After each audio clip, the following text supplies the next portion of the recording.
వచ్చే వారికి నీ చూపే శాసనం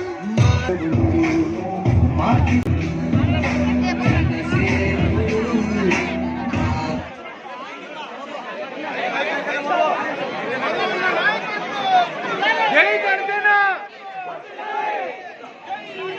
జై జనసేన, జై జనసేన.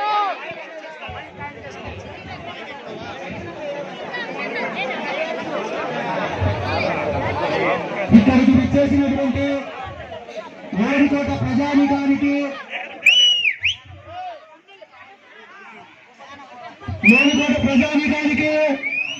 జనసేన అభిమానులకు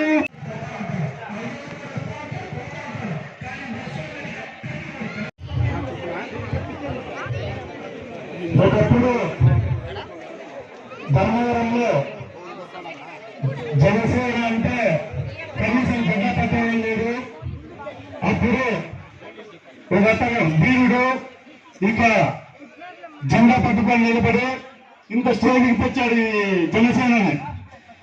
ధర్మవరంలో ఈరోజు మొదటి ప్లేస్ లో జనసేన నిలబెట్టడానికి మొదటి అనుకుంటున్నా చాలా కష్టపడ్డాడు.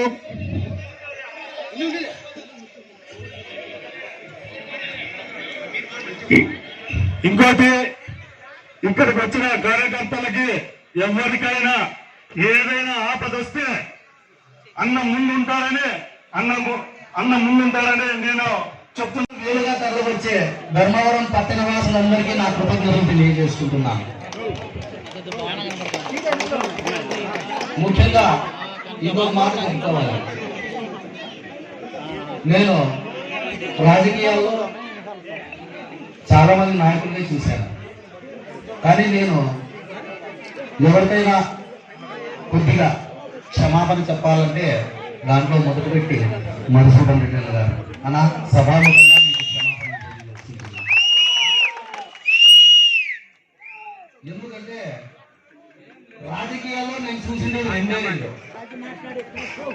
వైరము, కక్ష సాధింపు, సమయం వచ్చినప్పుడు అవతవాన్ని అనగలపడం. వీటన్నిటికీ భిన్నంగా సమయం కాదని తెలిసి కూడా మా కోసం కొద్దిమంది నాయకులతో ఫైట్ చేసి ఈరోజు మమ్మల్ని ఆదరించి ఈ పార్టీలో చేర్చుకున్నటువంటి మధు అన్న గారికి మేము ఎప్పుడు నిలబడే ఉంటాం.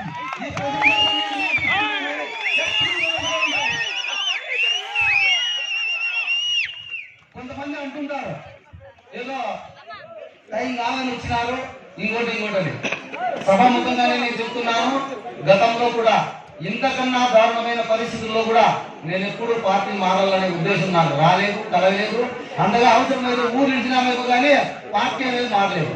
ఇప్పుడు వచ్చినామంటే కేవలం మధు అన్న ఇచ్చిన హామీతో, ఆ తర్వాత పవన్ కళ్యాణ్ అన్న మీద ఉండే అభిమానంతో వచ్చామంటే, అంతేగాని నేను సంపాదన కోసమో లేకపోతే మాకు కావాల్సిన పండ్ల కోసమో కాదా అవునా అనేది ఇక్కడ వచ్చిన లోనికోట ప్రజలకందరికీ తెలుసు. ఎందుకంటే నేను ఏ ఖర్చు పెట్టినా, ఏం చేసినా, ఏ సభ జరిపినా నా ప్రజల కోసం, నా బంధువుల కోసం, నా స్నేహితుల కోసం, నా రాష్ట్ర ప్రజల కోసం తప్పితే ఇంతవరకు నా స్వార్థం కోసం ఏ ఒక్క పని నేను చేయలేదు. ఈ వాటిలో నాకు పలుకుబడి ఉందంటే నా ప్రజలకు మంచి చేశాను. నాకు పలుకుబడి ఉందంటే ప్రభుత్వ పథకాలన్నీ ఉచితంగానే అందజేసినాను.